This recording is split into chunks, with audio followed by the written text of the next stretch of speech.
Salute, salute. Voltasa. Hemi lola timo mohoye. The day alafia. Divine risings and rotations. Beloved army, beloved army. Kuumba. It's interesting how these days, weeks, and months, or days, strongs, and months are progressively advancing.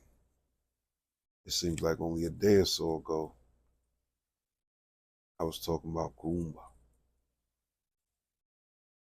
They say time flies when you're having fun, right? And I know some of us would see our circumstances and say, well, I'm in sufferation. I'm struggling. I ain't got the finances. I can barely pay my bills. I can't keep a relationship. I my family is falling apart and so forth and so forth. I'm losing it. I'm losing my job. I'm losing my mind and whatever. So I can't say the time is flying for me, but perception, creative perception, maintaining or taking the reins to control your own perceptions.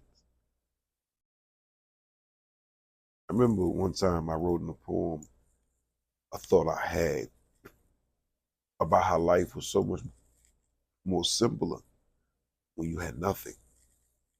And it became more complex the more you gained. And that's a philosophy that kind of carries over into many different avenues, even more money, more problems. More money, more responsibilities. More financial income coming in. More worries you have about the possibilities of that not lasting. Because now you've acquired another bill, a more expensive note.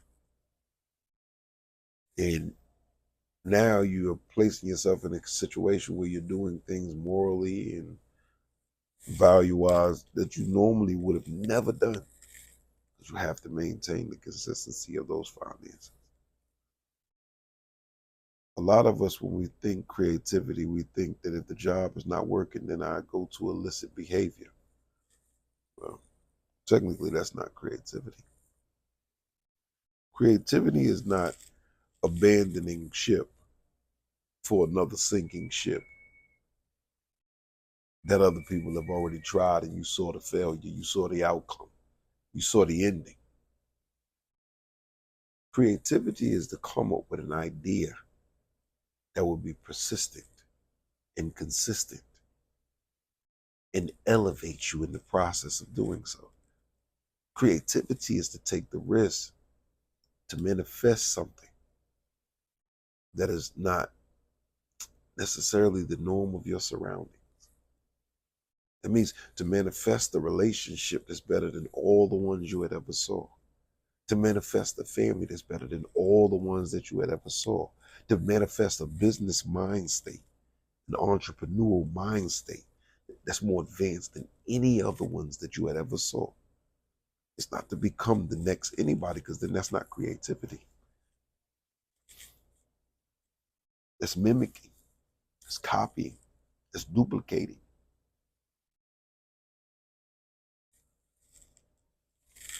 You have a creative capability to create, yet you are trained by deceptive minds, by egotistical minds, to think that you don't maintain that creative capability, even inside of the walls of religion.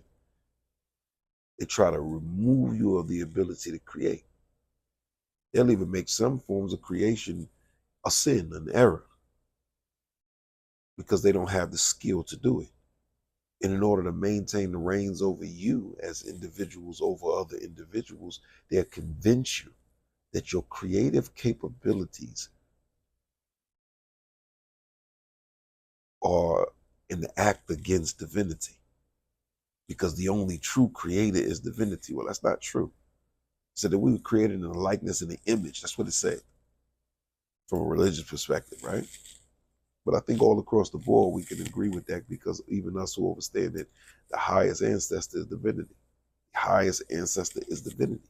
The highest ancestor is divinity. What is an ancestor? An ancestor is your forerunner.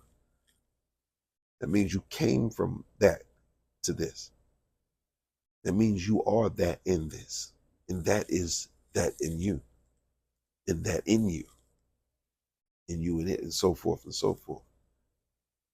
So if the creator created you, or manifested you, or thought you, spoke you, brought you into being, and brought you into formation, it means you have the same capabilities as your father or your mother. Obviously, if you are a man, you cannot have a 9-month pregnancy as your mother, but you can mentally, because masculine and feminine is existing in all beings. So the same way as the man has the testicles and so forth to hold the sac, the distributor, which is the phallus. That's a psychological thing first and foremost, and a spiritual thing first and foremost. And the spirit has both capabilities. When you go start to maneuver through science, then you start to see that, oh well, we were once one single cell organism. Spirit, spirit. Spirit is like the wind. The wind never has a separation one from the other. The air doesn't separate based upon location. The air is non-biased. The rays of the sun are non-biased. The ether is non-biased. And that is our oldest ancestor, those things, the elements, cosmic forces. The cosmic force that is over the cosmic force that manifested or expressed itself in many cosmic forces. Therefore, you are a cosmic force. And once you get into the identity of truly who you are and start to advance that, who you are, creatively advance that, who you are, creatively advance that man or that woman that you are, then you'll start to find yourself gaining a sense of success that cannot be toppled, a sense of success that cannot be rebuked, a sense of success that cannot be distorted or destroyed or mocked or even mimicked. And now we're talking about what they say in the flesh could never overstand the things of the spirit. No, because the flesh is an outfit. If you threw your outfit on the ground over there, you said, yo, holler at me, what you think about this idea? The outfit's not going to respond. Now, being creators, we can create some type of a technology that we can put inside of the outfit, almost like Siri or Google, the artificial intelligence that we can put inside of the outfit, but it'll never be what we are. And so our physicalities, that's our outfit. But it's an outfit that has an artificial intelligence attached to it that the real intelligence feeds. And then it expresses itself in the physical realm, physical dimension, from the spiritual to the physical. And so, no, the physical could never overstand, because the physical has divided itself from all in all.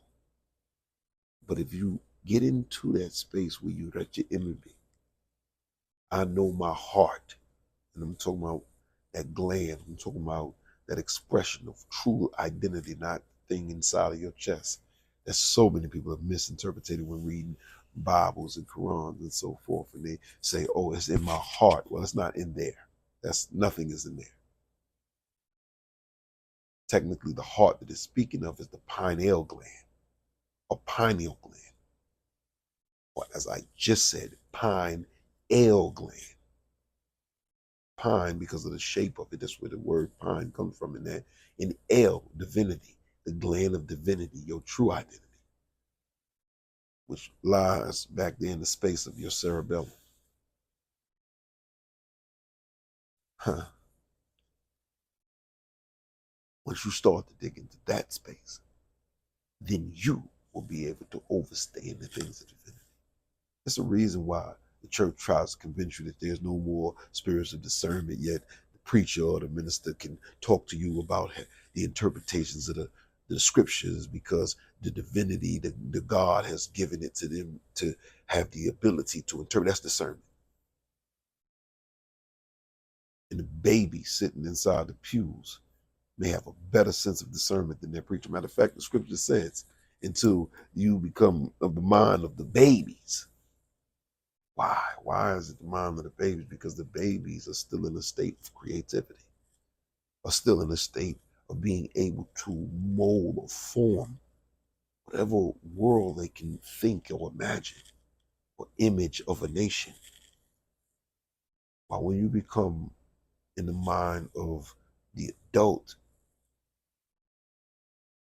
90% of the minds of the adults are stagnant, are obstinate. They're stuck wherever it is that they're at. And they don't want to budge. They don't want to move. They don't want you to try to change who they are. The child knows I am a developing being. And so I have the ability to imagine. The adult is like Captain Hook in comparison to Peter Pan. The ability to imagine is faintly or greatly faded. Let us sink back into that state of youth where we have an imagination and we can image our nation, image our realizations. Let's do this. Let's get to it. Let's start today and never stop. So it means not to just speak things into existence, not to just think things into words that you speak into existence, but act things into existence. Because once the words are spoken, all the other elements start getting active and they start putting pieces of the puzzle together, like if you see a function or a business or whatever the case may be. I've been on here for a minute. Stay focused, stay positive, stay around focused and positive people. Never lose who you are once you know who you are. Never sacrifice who you are for nothing and nobody. Don't just wake up, get out of the bed and stay out of the bed and assist others in rising from that slumber. Alafia farano wogo ni fe rela ni dubo pe aka sima kayeri on yon kupona ka kayeri frama umuntu inga bantu. Lai ni waju korisa. Yetenu ya soto weto farako waji. Nakupenda usifiwe. Nakupenda usifiwe. Nakupenda usifiwe. Salute. Peace and motivation. Wholeness and motivation. Have an illuminating day. I love y'all. Immortal.